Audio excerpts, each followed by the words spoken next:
अस्सलामुअलैकुम गाइस। कैसे हैं आप सब? होप सो कि आप खैरियत से होंगे। मैं हूं मोहम्मद जुनैद काजी और आप देख रहे हैं मेरा चैनल कोड डेवलपर। आज की इस वीडियो में हम सीखने वाले हैं कि हमने अपनी कोर्स सिलेक्शन कैसे करनी होती है, किन किन चीज़ों को मद्देनज़र रखते हुए, किन किन चीज़ों को एनालाइज करके हमने अपनी कोर्स सिलेक्शन को मुआरज़े वजूद में लाना होता है, यानी अपनी कोर्स सिलेक्शन को परफेक्ट बनाना होता है। तो मैं आज आपको बताऊंगा कि हम इंशाल्लाह अपनी कोर्स सिलेक्शन को कैसे परफेक्ट बनाएंगे। तो सबसे पहले ये एक हमारे पास अकाउंट है। इसमें अगर हम देखें तो हमारे पास 21 मैक्सिमम क्रेडिट हार्ट्स मिले हैं जो हमने यूटिलाइज करने हैं। अब कोर्स सिलेक्शन से पहले सबसे पहले तो हमें जो एक मेन चीज़ होती है वो ये देखना होता है कि हमें कोर्स सिलेक्शन में कितने क्रेडिट हार्ट्स की लिमिट मिली है। तो पहली एक चीज़ होगी कि हमें 21 मिली है। उसके बाद हमें देखना होता है कि हमारा करंट सेमेस्टर कौन सा चल रहा है। हमारा करंट सेमेस्टर चल रहा है 2। तो एक बात आपने ये भी मद्देनज़र रखनी है, माइंड में रखनी है। दो बातें हो गई, ठीक है। अब तीसरी चीज़ हमने देखनी है, यहाँ से जाएंगे हम ये ऑप्शंस पे जाएंगे और अब यहाँ से हमने देखना है जो तीसरी चीज़ है वो हमने देखनी है अपनी स्कीम ऑफ स्टडी। तो स्कीम ऑफ स्टडी कहाँ से हम देख पाएंगे? हम माई स्टडी स्कीम पे अगर क्लिक करेंगे, ठीक है, तो ये यहाँ पे माई स्टडी स्कीम कुछ इस तरह से, क्योंकि ये मैंने जो है वो किया हुआ है, इस वजह से यहाँ पे कुछ इस तरह से आ रहा है। ये माई स्टडी स्कीम पे क्लिक करेंगे हम लोग, ठीक है। तो ये हमारी माई स्टडी स्कीम ओपन हो चुकी है। तो यहाँ पे अगर मैं आपको दिखाता चलूँ तो हमारा सेमेस्टर 1 है। अब हमने देखना है कि सेमेस्टर 1 में कोई पेंडिंग तो नहीं है, क्योंकि हमारा सेमेस्टर 2 है, ठीक है। तो हमने देखना है सेमेस्टर 1 में कोई पेंडिंग है जी। एक पेंडिंग है MTH 101, क्योंकि ये फेल हो चुकी है इसलिए पेंडिंग है। हमने तो सबसे पहले इस पेंडिंग वाले को लिख लेना है, ठीक है। मैं चलता हूँ अपने नोटपैड पे। मैं अपना नोटपैड यहाँ से ओपन कर लेता हूँ और मैं यहाँ पे लिख लेता हूँ सबसे पहले MTH 101, ठीक है जी। एक तो मेरी ये बुक हो गई जो पेंडिंग में आ रही है। उसके बाद मेरे पास यहाँ पे जो बुक आ रही है एग्जेम्प्टेड आ रही है, स्टडी आ रही है। फिर दूसरे सेमेस्टर में हमने देखना है कि पेंडिंग कौन कौन सी है। यहाँ पे एक तो 302P है और 302 है। मेरे पास ये पेंडिंग है तो मैं अब ये लिख लूँगा यहाँ पे अपने नोटपैड में। तो मैं यहाँ पे लिख लूँगा sorry CS 302 and CS 302 practical की। तो ये मेरे पास इस वक्त पेंडिंग में है। तो मैं अब ओपन करूँगा अपना LMS और अब देखूँगा मैं कि अब और कोई एग्जेम्प्टेड यहाँ पे सॉरी पेंडिंग है MTH 104 और MTH 301। ये भी मेरे पास पेंडिंग में आ रहा है। MTH 301 और कौन सी थी MTH 301 जो दूसरे सेमेस्टर में थी, और 104 MTH 104 MTH 104। तो ये मैंने अपनी बुक्स यहाँ पे लिख ली हैं, जो कि अभी तक मेरे पास 5 बुक्स हो चुकी हैं, ठीक है जी। अच्छा, अब इसके बाद हमने क्या चीज़ चेक करनी है। अच्छा, यहाँ पे देखें कि अगर हमारे पास, क्योंकि हमारा करंट सेमेस्टर 2 है तो हमने 2 तक देखनी है, ठीक है, 2 की सिलेक्ट करनी थी। क्योंकि ये जो भाई साहब हैं जिनका मैं LMS की कोर्स सिलेक्शन कर रहा हूँ, ये हमारे पास 5th सेमेस्टर में एडमिशन लेकर आए हुए थे, क्योंकि इन्होंने BSc पहले कंप्लीट किया था, तो इसलिए इनके कुछ सब्जेक्टेड एग्जेम्प्टेड हैं। इन्होंने 5th में एडमिशन लिया, तो अब इनका जो करंट सेमेस्टर होगा वो 7th होगा। तो अब हमने 7th सेमेस्टर तक देखने हैं कि कौन कौन से जो सब्जेक्ट हैं वो पेंडिंग आ रहे हैं, ठीक है। तो यहाँ पे हमने 7th सेमेस्टर तक देखना है।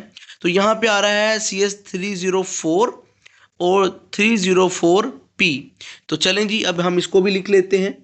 यहाँ पे ये मैं यहाँ पे लिख लेता हूँ CS सॉरी 4, और यहाँ पे मुझे लिखना पड़ेगा CS 304 एंड CS 304P, ठीक है जी, क्योंकि हमने 7th सेमेस्टर तक देखना है।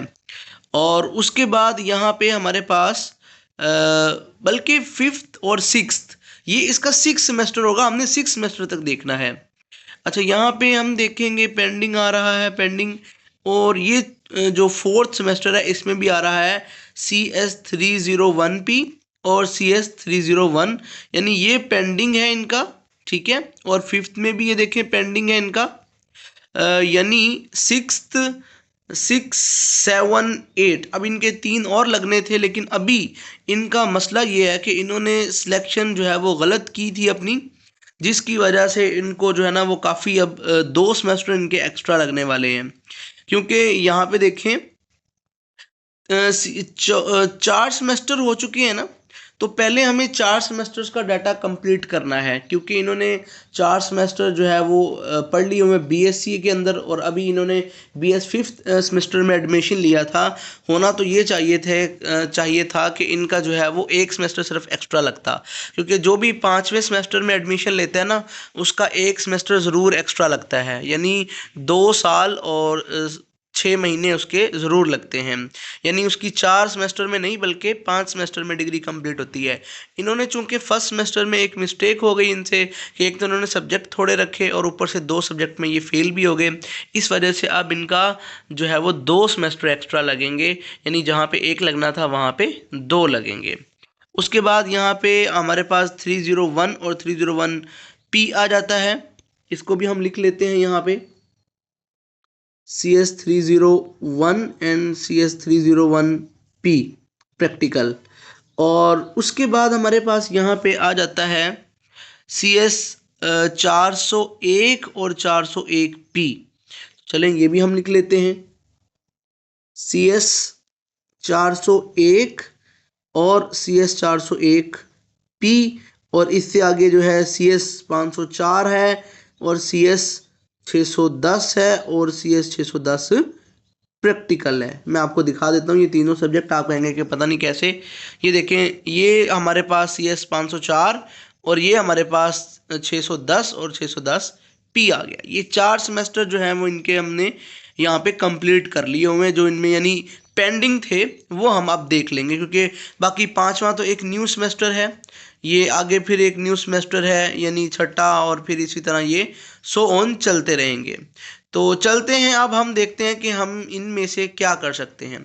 हमारे पास ये जो टोटल सब्जेक्ट बनते हैं, ये हमारे पास 2, 4, 6, 8, 10, 12 और 2, 14 सब्जेक्ट बनते हैं, जो कि इनको पहले 2 सेमेस्टर्स में कंप्लीट कर लेने चाहिए थे हर हाल में। बाय द वे हम देख लेते हैं कि हम क्या कर सकते हैं इनके लिए। तो हम चलते हैं और एक स्टेप बैक जाते हैं, और हम यहाँ पे अपनी कोर्स सिलेक्शन पे आ जाते हैं। यहाँ पे 21 क्रेडिट आवर्स हैं, और सबसे पहले तो हम फेलियर्स वालों को सिलेक्ट करेंगे। मैं इसको भी सिलेक्ट करूँगा और मैं इसको भी सिलेक्ट कर लूँगा। हमारे 3 और 3 कितने हो चुके हैं, 6। चलें जी, फेलियर कोर्स हो गए, हम इम्प्रूव एबल कोर्सेज को नहीं देखेंगे, हम यहाँ पे न्यू कोर्सेज में आएंगे। अच्छा, यहाँ पे 6 हो गए। 301P, हमने सबसे पहले यहाँ पे देखो लिखा था 301, ये सॉरी CS302P, हमने 101 भी कर लिया है CS302, ये क्योंकि ये दोनों हमारे पास फेल कोर्सेज थे।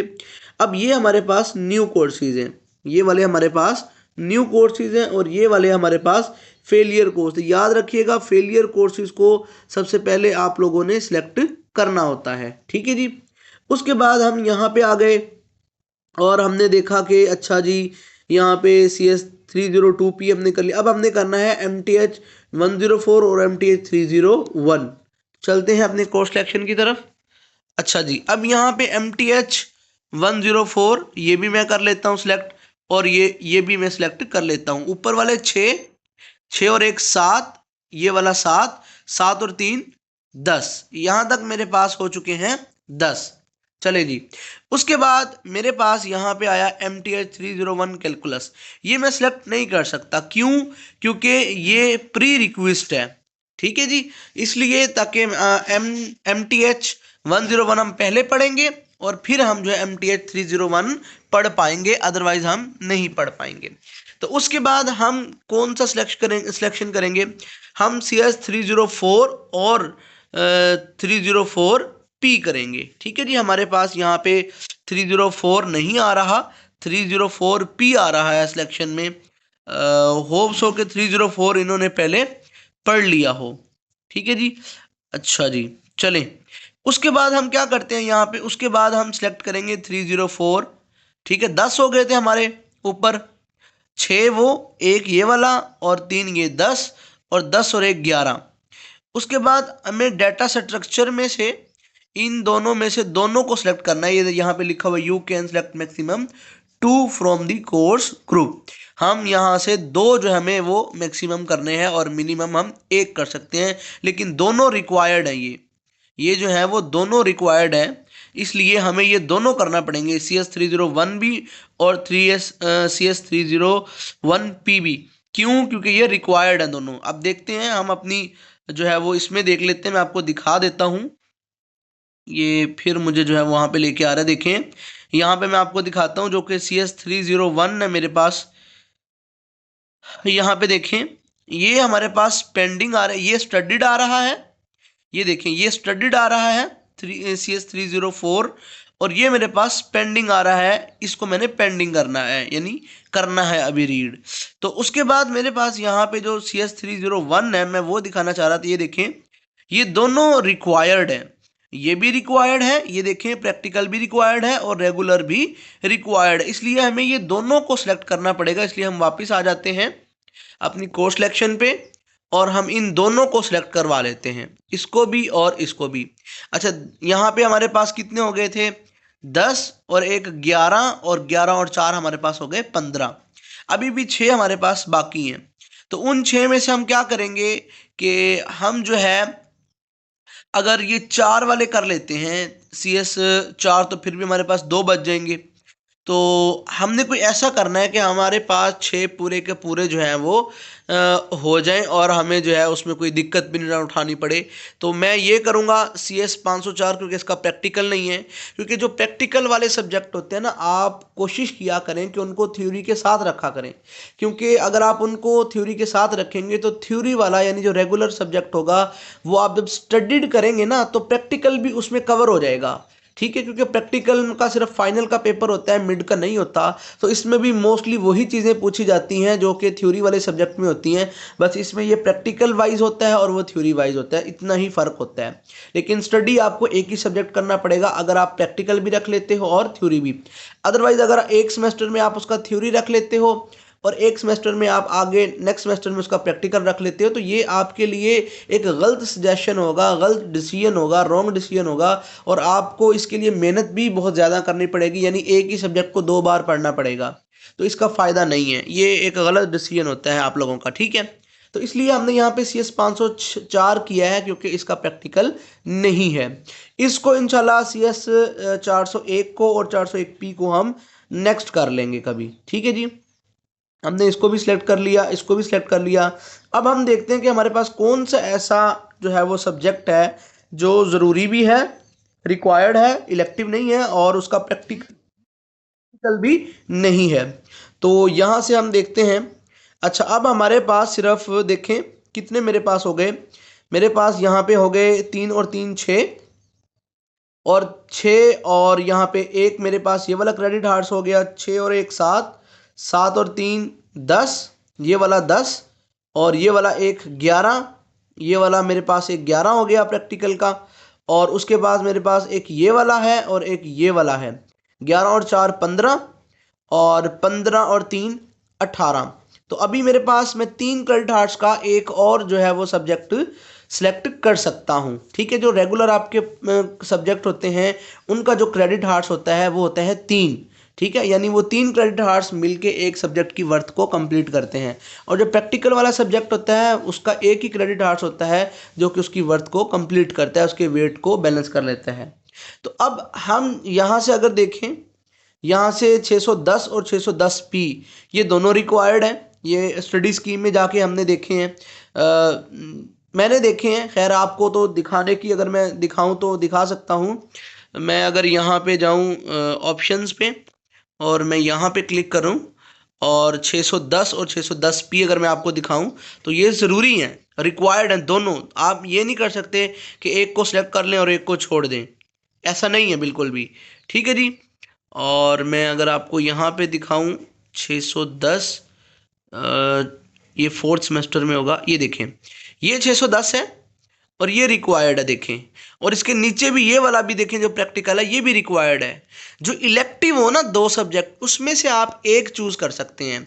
अगर 3 सब्जेक्ट इलेक्टिव हो उसमें से आप एक कर सकते हैं, अगर 4 सब्जेक्ट इलेक्टिव हो उसमें से आप एक कर सकते हैं, लेकिन ये दोनों रिक्वायर्ड हैं तो हमें दोनों पढ़ने पड़ेंगे। इसलिए हम रिस्क नहीं लेंगे। हम क्या करेंगे, हम कोई ऐसा सब्जेक्ट देखेंगे जो जिसका प्रैक्टिकल ना हो, लाइक जैसे CS 201 है इंफॉर्मेशन सिक्योरिटी और CS 402 है थ्योरी ऑफ ऑटोमेटा, हम ये सिलेक्ट कर सकते हैं। ठीक है, और इन दोनों में से हम क्या सिलेक्ट करेंगे, हम इन दोनों में से सिलेक्ट करेंगे CS 205 इंफॉर्मेशन, क्योंकि ये 3 क्रेडिट हार्स का है और ये हो भी जाएगा। बाकी प्रैक्टिकल वाले हैं, बाकी नहीं होंगे हमारे पास। तो ये हमारे पास सब्जेक्ट है, हमने 21 क्रेडिट हार्स को कंप्लीट कर लिया हुआ है। तो अब हम इसको करते हैं लोड के, और लोड करके सेव करेंगे हम इसको।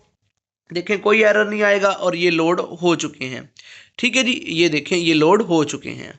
ठीक है जी, ये हमारे पास आगे देखें CS 205 आ गया। और ये तो इस तरह से हम अपनी क्या कर सकते हैं, कोर्स सिलेक्शन को परफेक्ट कर सकते हैं। इन सारी चीज़ों को एनालाइज करके अपनी कोर्स सिलेक्शन को करना चाहिए, ताकि नेक्स्ट आने वाले सेमेस्टर में हमें कोई इशू ना हो। जैसे अभी प्री रिक्वेस्ट का इसका एक मसला आ गया इस बच्चे का कि जो MTH 301 है वो आप सिलेक्ट नहीं कर सकते जब तक कि आप MTH 101 ना स्टडी कर लें।